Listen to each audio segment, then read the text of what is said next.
All I wanted was a croissant for my dad, but the entitled man behind me in line decided to shove me. He had no idea that a simple bakery queue was about to become the scene of his spectacular downfall. The smell of caramelized sugar and baking bread is supposed to be comforting, right? It's meant to transport you back to some idyllic childhood memory, even if you don't have one. But that day, standing in the ridiculously long line at the Golden Croissant, the sweet aroma was mixed with something else, the sour scent of entitlement rolling off the man standing behind me. Let me set the scene. This bakery had become an overnight sensation because of one specific pastry, the crème brûlée croissant. It was exactly as decadent as it sounds, and my dad, of all people, was obsessed with them.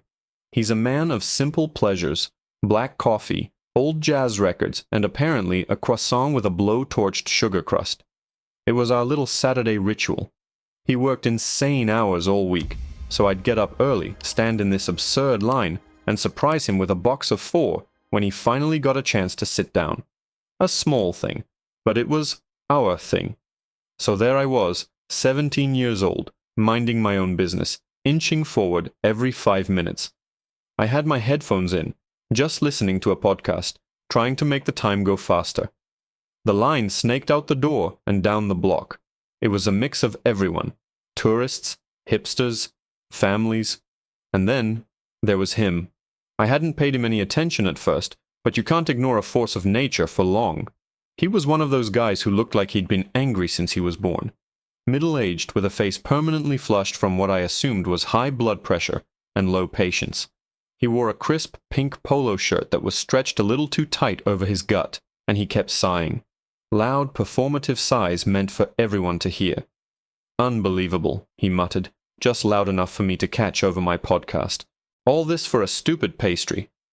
He said it like he wasn't also in the same line for the same stupid pastry. I ignored him, inching forward as the line moved. A few minutes later, another sigh, this time followed by more words. "Some of us have places to be, can't just stand around all day." He was talking to my back, a tactic I've seen a million times. It's a way to complain at you without actually having a conversation. I kept my eyes forward, focusing on the beautiful display of baked goods I could just barely see through the window. The line lurched forward again, a good 5 feet this time. I took a few steps, leaving a perfectly normal amount of space between me and the person in front of me. That's when I felt it. Not a tap, not a gentle nudge. It was a hard, two-handed shove in the center of my back. I stumbled forward, catching myself before I crashed into the woman in front of me. My headphones were knocked askew, one side falling off my ear. For a second, I was just stunned. Who does that? What adult physically shoves a stranger in a line at a bakery? I turned around, my heart starting to pound with a mix of shock and anger. "Hey," I said, my voice steady but firm. "You don't need to push." The man stared at me, his eyes narrowing. He was taller than me, and he used his height to loom, puffing his chest out. "The line moved, kid. You were just standing there, lost in your little music world. Pay attention." "I was paying attention," I said, pulling my other headphone off.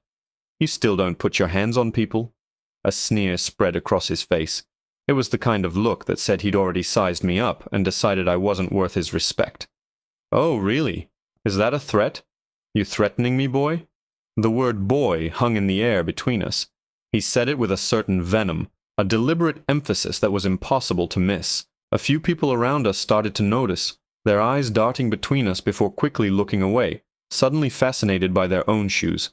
Classic bystander effect.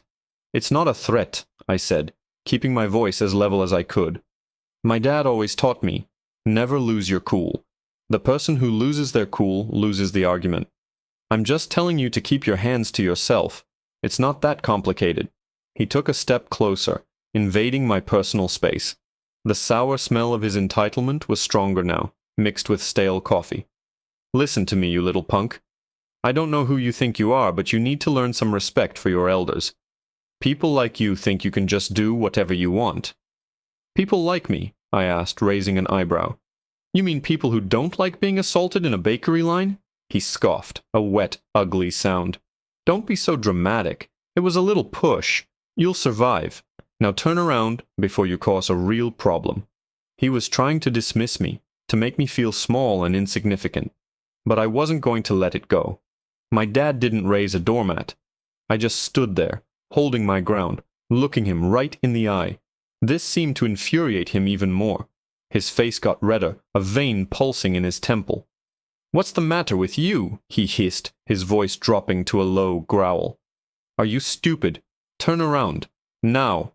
When I didn't move, he said, "Fine, you want to make this a thing? We'll make it a thing." He whipped out his phone, holding it up like a weapon. "I'm going to take your picture and report you to the manager. Harassing customers." I almost laughed. It was so absurd, so perfectly backward. "Go ahead," I said. "Be sure to tell them you started it by shoving me." That was it.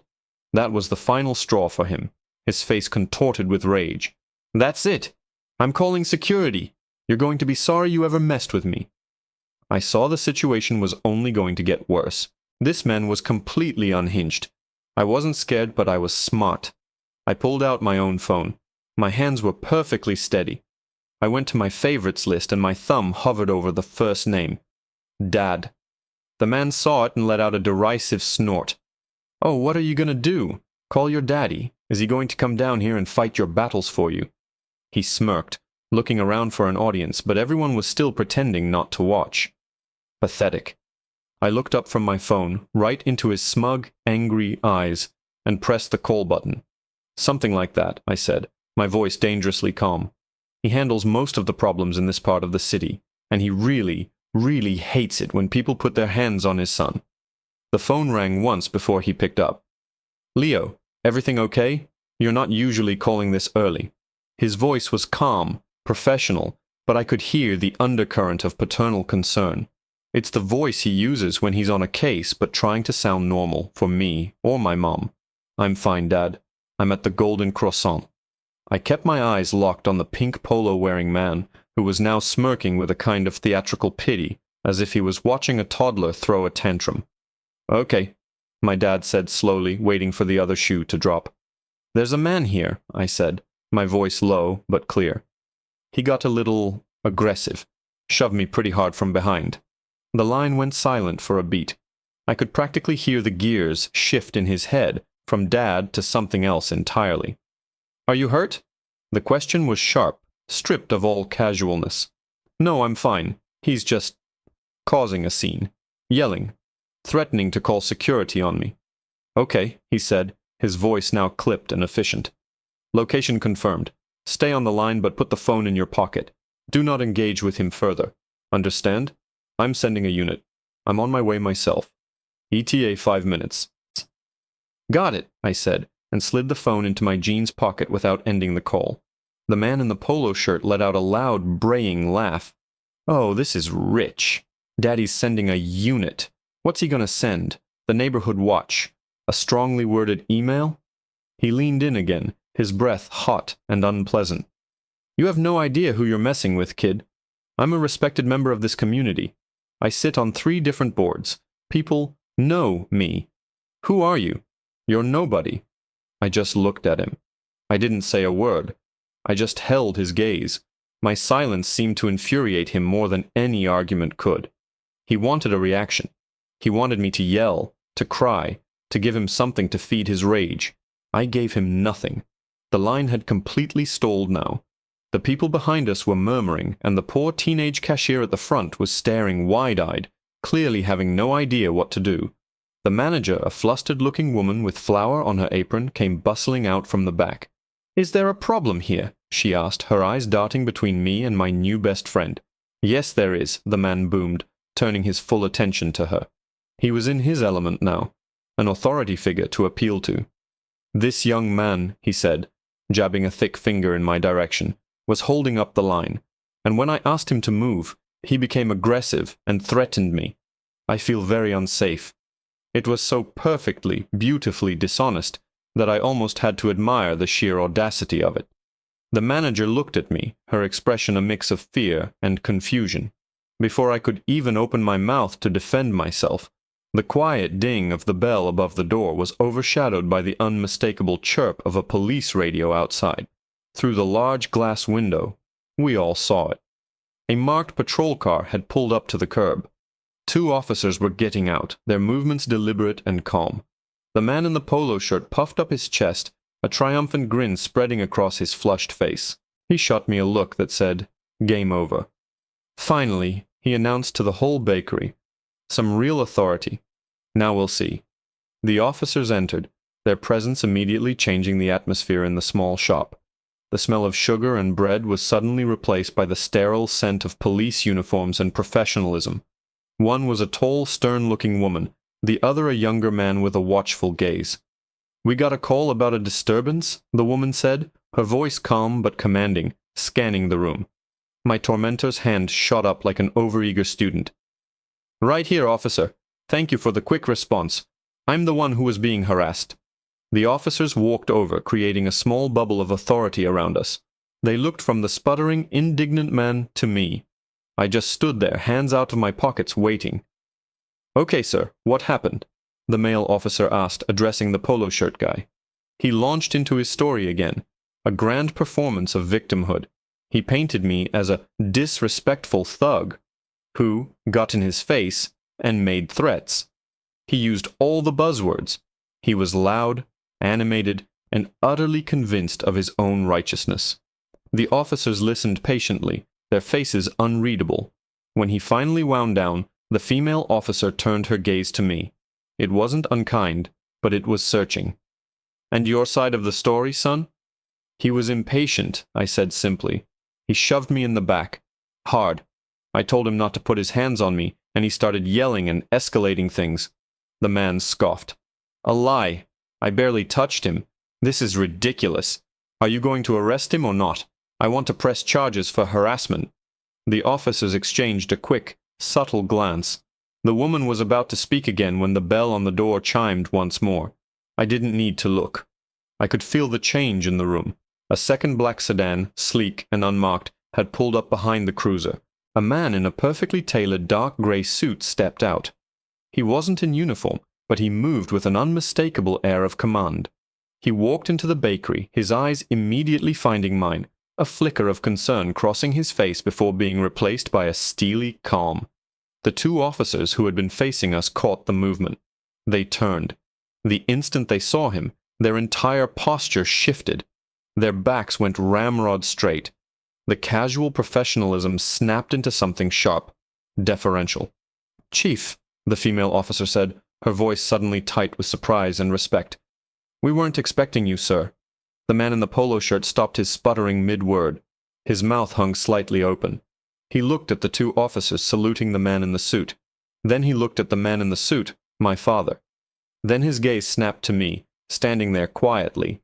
The smug, self-satisfied look on his face began to curdle, his ruddy complexion turning a pasty, sickly white as the pieces clicked into place with an audible, catastrophic crunch.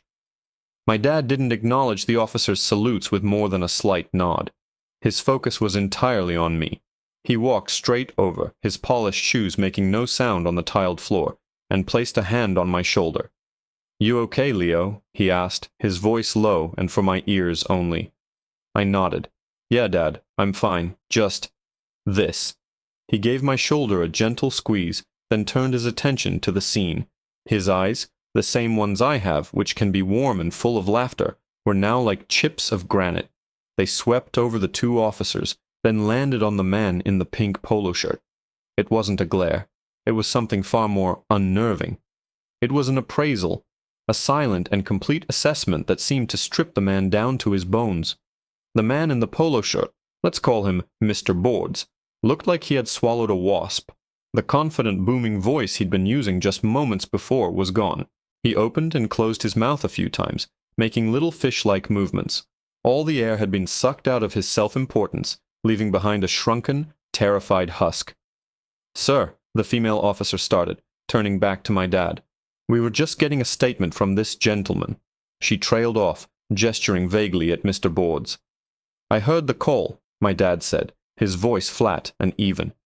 It was his work voice, the one that carried across crowded rooms and commanded immediate attention without ever being raised. "A disturbance. Harassment. An adult male threatening a minor. My minor." Each word was deliberate, a small, perfectly placed stone, building a wall of dread around Mr. Boards. The color had completely drained from his face now. He looked like he might faint. There's been a misunderstanding," he stammered, his voice a pathetic squeak. He tried to force a smile, but it came out as a grotesque grimace. "A complete misunderstanding. This young man and I, we were just having a vigorous discussion." My dad didn't even look at him. He kept his eyes on the female officer. "Officer Miller, did you get the complainant's name?" "Yes, Chief, it's Richard Sterling." My dad's eyebrow twitched, the barest hint of recognition. "Richard Sterling," he repeated, the name rolling off his tongue like something unpleasant. He finally turned his gaze on him. "Of the Downtown Development Board and the Historical Preservation Society?" Sterling's eyes widened in a desperate flicker of hope.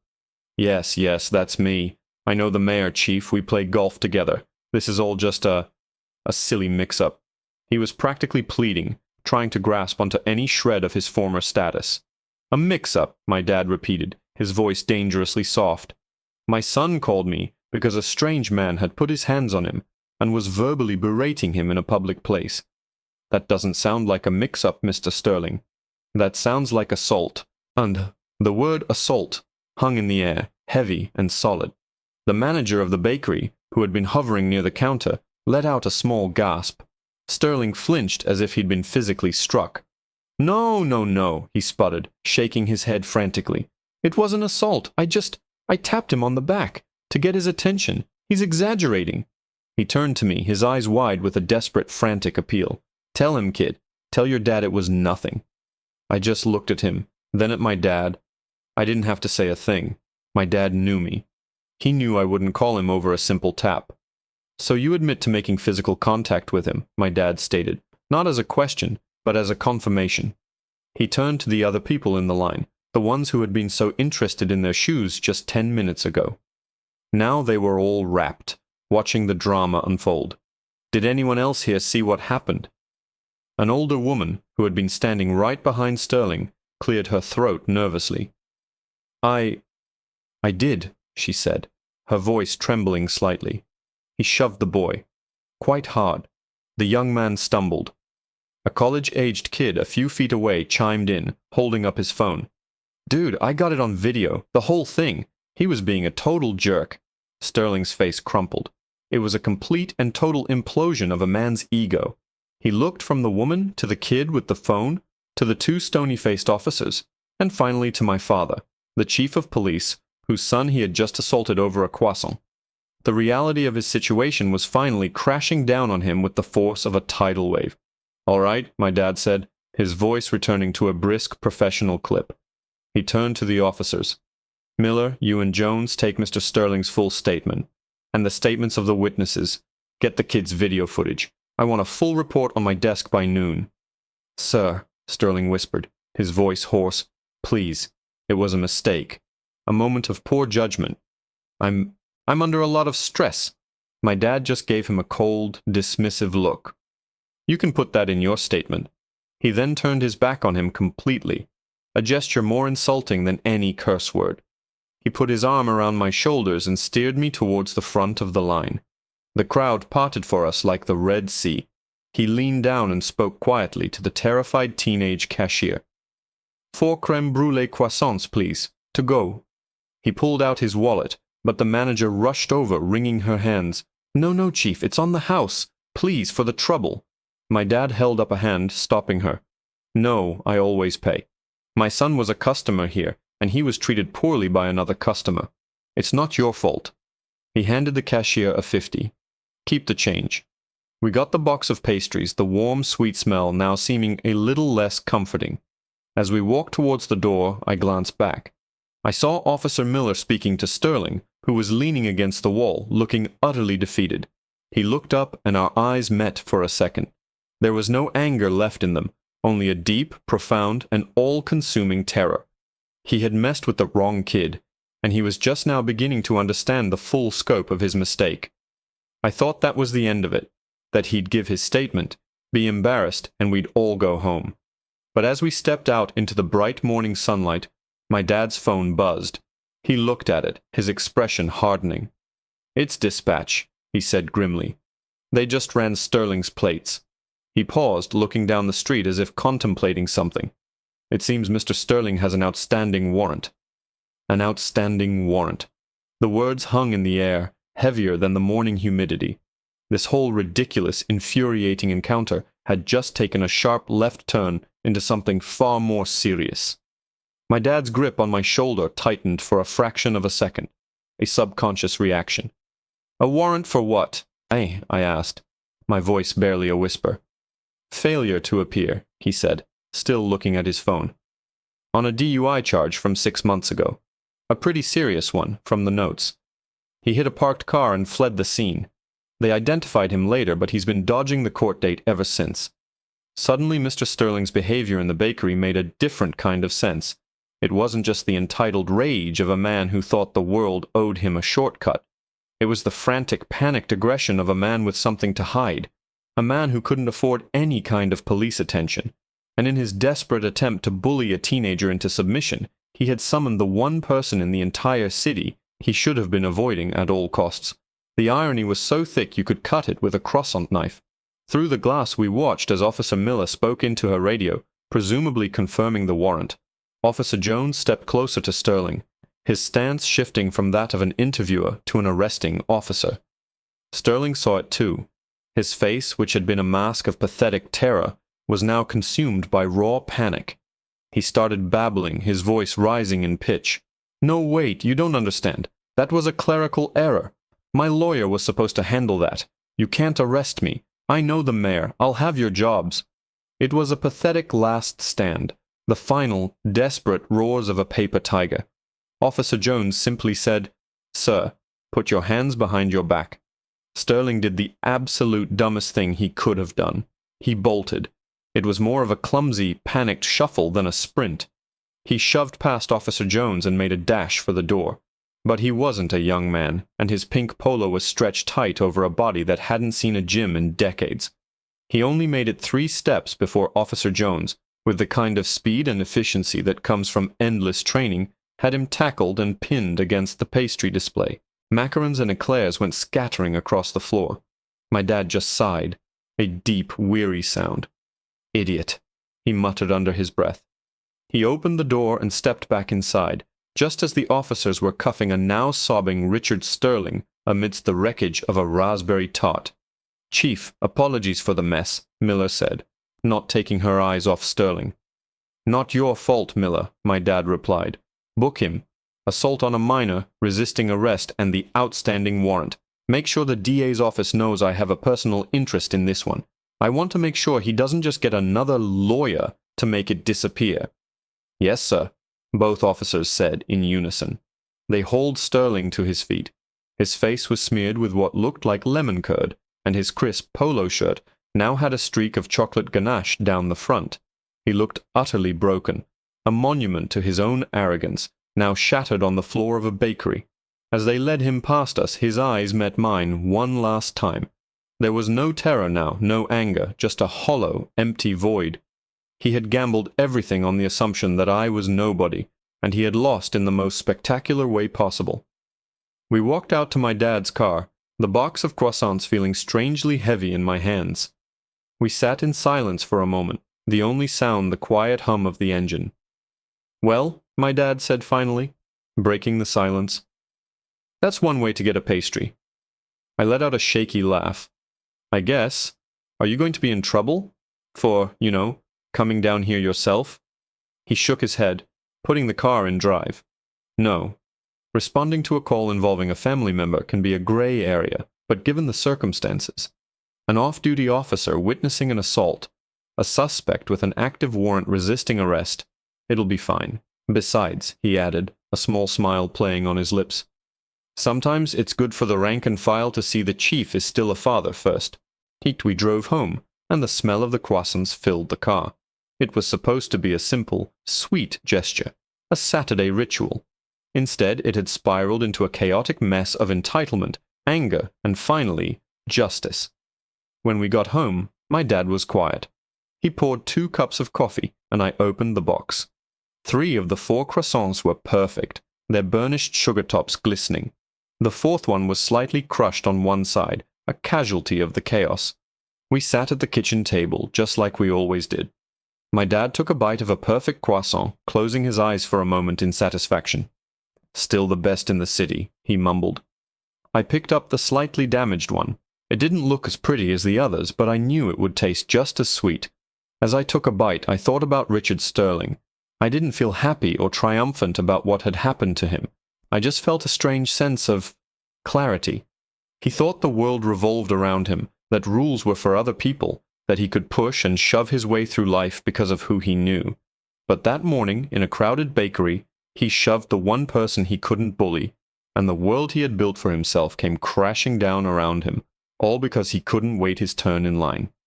It was, in its own way, the most satisfying resolution I could have imagined.